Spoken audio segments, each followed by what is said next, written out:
This for a message for Bungie, man. Cause y'all motherfuckers right here. You motherfuckers done fucked up. All right? And I got a problem with y'all right now. You Because talking they about put in Bungie? yes, absolutely. Because they put in Trials of Osiris, which was one of the funniest, most awesome modes that they had in Destiny 1. Trials of Osiris was a 3-on-3 game mode. And you basically had to get to 12 wins. And once you got to 12 wins, you got to go to this place called the Lighthouse. It's Destiny 1. And when you got to the Lighthouse, you got a weapon, an adept weapon. And basically it was a weapon that was caused that would go in your kinetic slot, but it will have an element. So it was a big plus. Um, but they took that out of Destiny 1 or Destiny 2. So they just added Trials of Osiris, but they didn't put adept weapons back in.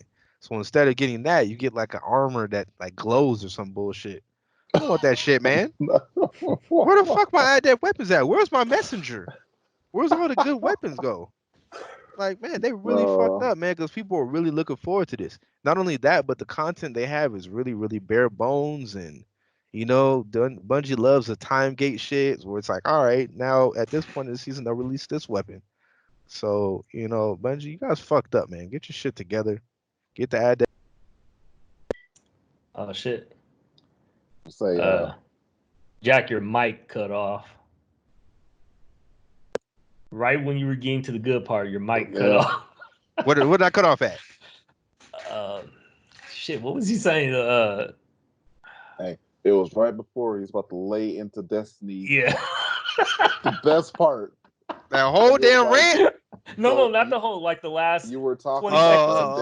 Okay. Adept Yeah, but there was adept. right Yeah, those adept weapons, man. Okay, and these weapons, god damn it.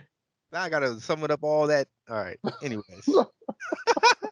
But yes, the adept weapons, man, they would go in your kinetic slot, but they would have an element. And if anybody knows the plays Destiny, having an element on the weapon is a big plus, so you can destroy the enemy shields. Anyways, they took those out. Long story short, all right. Instead of giving you that, now you get a fucking armor that fucking glows or some bullshit like that. I don't want no fucking glowing armor, man. Okay, I want the adept weapons. Where's my messenger? Okay, where's all the good weapons? So Bungie really fucking dropped the ball, man, because a lot of people, including myself, were looking forward to coming back to that. And now I have absolutely zero interest. Matter of fact, I turned it on. I think I might have mentioned this in the last podcast. Okay, walked around, talked to some fucking NPCs, and logged right the fuck back out. Yep. So thanks, Bungie. You were like, I understand that feeling perfectly. It's like it's like walking into the gym sometimes and be like, fuck man, I just don't have the effort. But most of the times it's like right as you walk into the gym, then you get the energy. But sometimes you're like, I just don't understand, bro. The whole Bungie Nation. You could look at the first page of your forums. They'll tell you we want adept weapons. Why was it not added? Why? I just don't understand. on purpose. Your game is free to play now. Okay? You're charging for the passes and whatnot.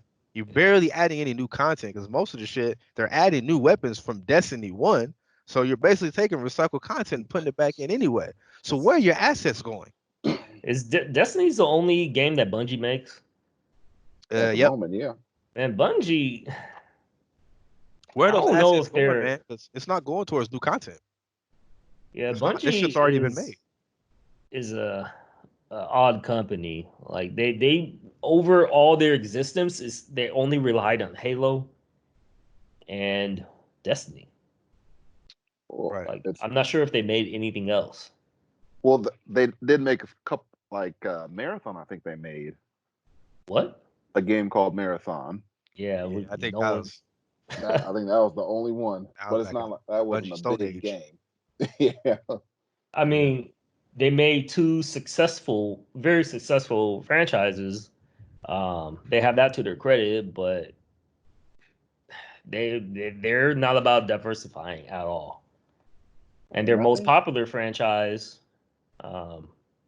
they gave it up, and I don't know about that decision. I think they just didn't want to be, beholden to Microsoft, I guess. Well, they had a vision, man. They had a really good vision for Destiny because when Destiny came out, there was no game like it. But it was a very ambitious vision, and sometimes, technicalities and whatnot get in the way, and that happened with Destiny 1. Looter shooter. Mm-hmm. Yeah, shared Was it the world first looter shooter? It was the first shared world one like that where you could, because you would interact seamlessly with players. There wasn't many games, especially on console like that, where you'd be out shooting and then all of a sudden a random player would join you and start shooting and helping you. Mm-hmm. So that made it unique. And then on top of that, it was an RPG with Bungie mechanics, which Bungie, one thing they've always had down is shooting mechanics and just overall gameplay and sound and feel of the game. But that shit can only take you so far, man. And you gotta give people shit to do. Give from people Destiny shit to 1, actually work for. Yeah, from Destiny 1 to 2, they also had a habit of taking away shit that worked. Mm-hmm.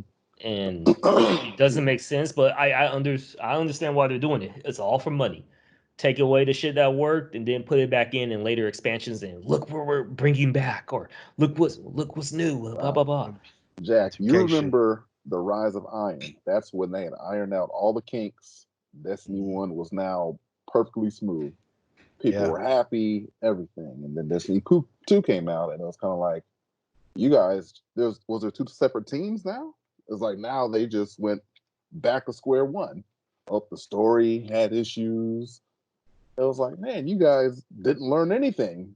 Come around a second time, and I think a thing is with that was Luke Smith made Vault of Glass, which was pretty much what put Destiny on the map, man. When Vault of Glass came out, it was such an amazing raid. It was that good, man, that everybody loved Vault of Glass, and it was Destiny's identity. And Luke Smith was the one behind that. So once the success of Vault of Glass and everything came, they basically promoted Luke Smith up top dog, and he was in charge of everything that was Destiny 2. He had complete creative control, Destiny and he 2 or wanted 1?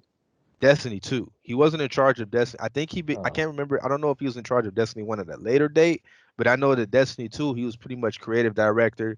Everything was on him. It was all on him.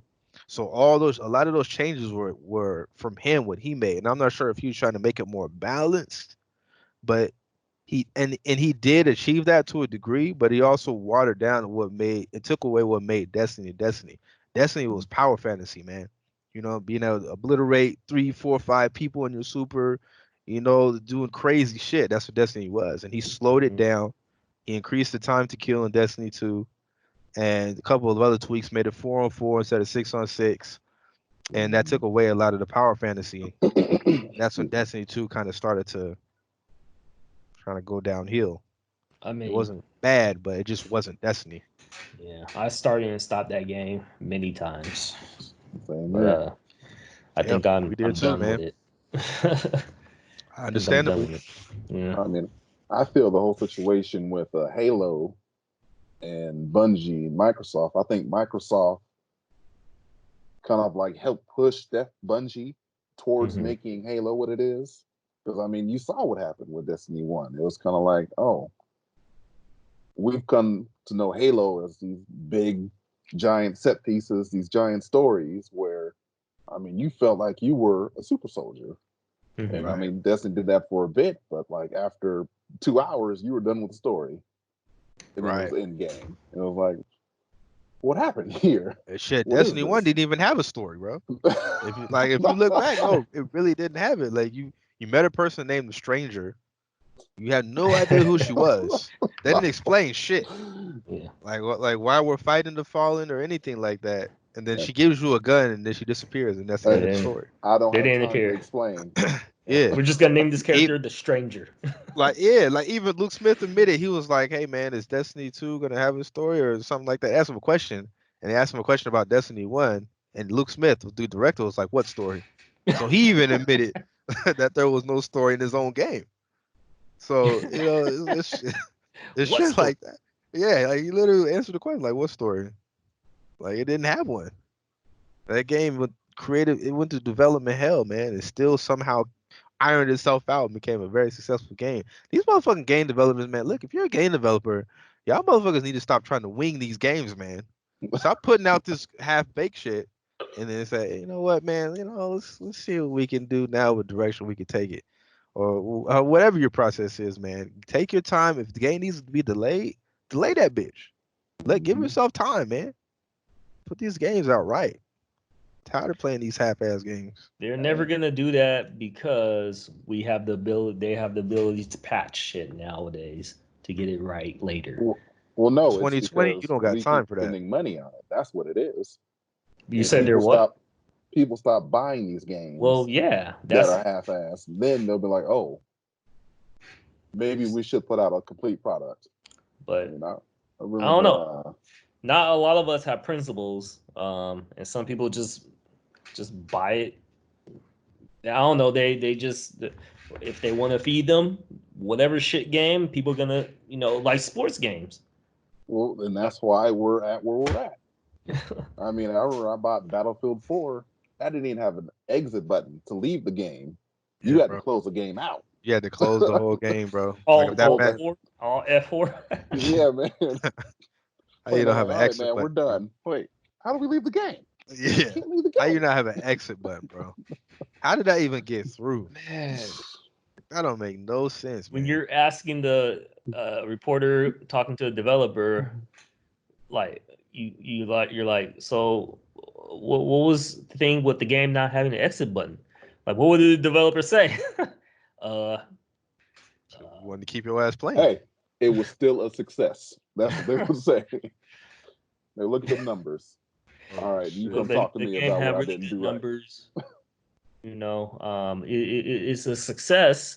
We're just gonna patch it in. It's all part of the game plan. Exit button should not be in the damn patch notes. Give a fuck No. what game it is. No. We've now added exit button. You can now leave the game. What? What? We were trying something new. We want to see what it would be Uh, like for the gamer to be trapped in the uh, These game to really developers, get. bro, they think fucking the player. There's some dumbass player base, man. No offense to people out there. Some people just do unwise things, man. They're just But naive. but it's like, come on, man. You can't let these. We gotta show that we are paying attention, man. That we are watching. Like we understand what's happening in game. You can't mhm. do this to us forever. And I think that's starting to become a theme. And players are starting to have more of a voice and being able to voice their concerns and understandings, which is a good thing. Sometimes it's a bad thing, but I think for the most part it's good.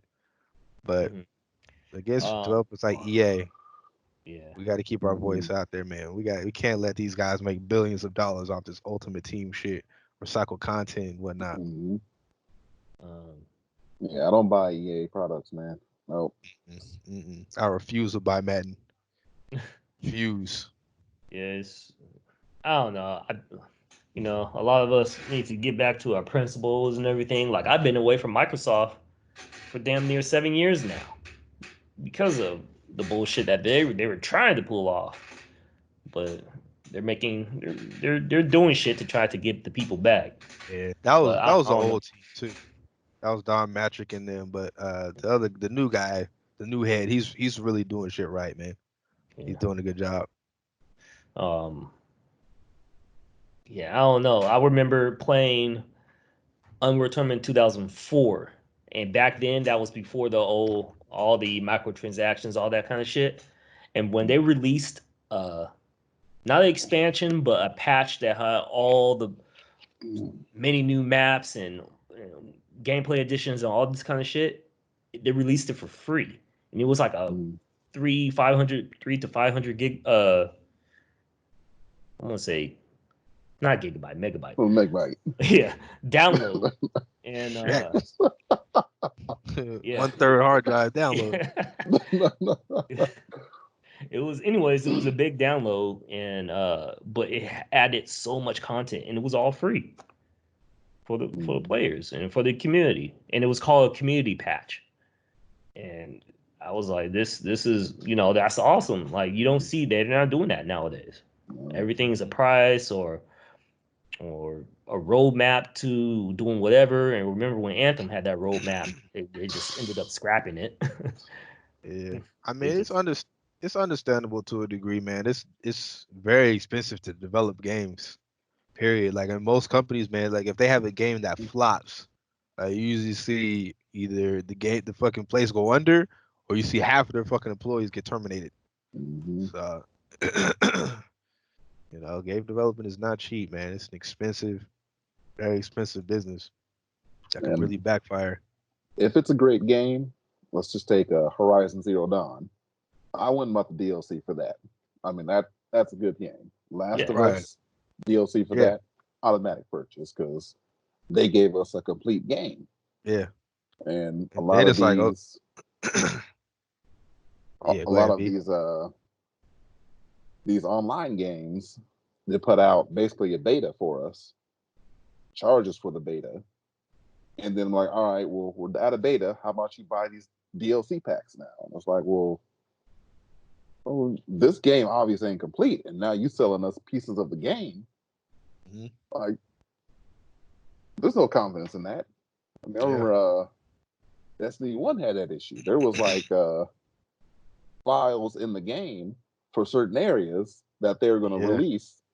Oh That's yeah. like, oh, come on, Oh, man. that was That's famous for Capcom and Street Fighter 4 or 5, one of them, where they already had the characters all made in the game, but you couldn't. It was locked until and they had a predetermined date when they released the DLC and everything. mhm. And so and the only reason why the public knew that is because some user went into the files or something like that and found the notes for Right. it. Uh, so I don't know, man. It's gamers just need to be, have I don't know. They just got to develop, either take a stand, develop some pride in yourself, Right. include bowing down to these companies and feeding, feeding off their teeth, basically.